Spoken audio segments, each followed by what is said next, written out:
এরপর আমরা আবার পাহাড়ি রাস্তা দিয়ে যেতে যেতে এই অপরূপ মনোরম দৃশ্য দেখতে দেখতে পৌঁছে গেলাম আমাদের পরবর্তী স্পটে। এটা হচ্ছে খেচি পেরি লেক। এখানে অনেক ছোটোখাটো দোকান, খাবারের দোকান, এমনি জিনিসপত্র কেনার দোকানও রয়েছে, কিন্তু দামগুলো কেমন জানি একটা লাগলো, ওই জন্য আমরা এখান থেকে কিছু কিনিনি। কিন্তু দেখতে দেখতে সোজা ভেতরে ঢুকে গেলাম।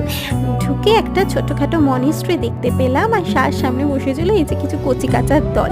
তারপর এই সুন্দর একটা জঙ্গলের মধ্য দিয়ে আমরা হাঁটতে লাগলাম। খুব ভালো লাগছিল, ওয়েদারটা পুরো ঠান্ডা ঠান্ডা ছিল, কারণ সামনেই ছিল হ্রদের ঠান্ডা হাওয়ায় আমাদের পুরো কাঁপুনি ধরে যাচ্ছিল।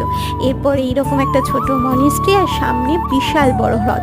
এইটি একটি পবিত্র ধর্মীয় স্থান। বলা হয়ে থাকে এই হ্রদের জল খুব পবিত্র, এখানে কোনো পাতা পড়তে দেওয়া হয় না, যেই পাতা পড়ে অমনি পাখিরা সেটাকে পরিষ্কার করে দেয়।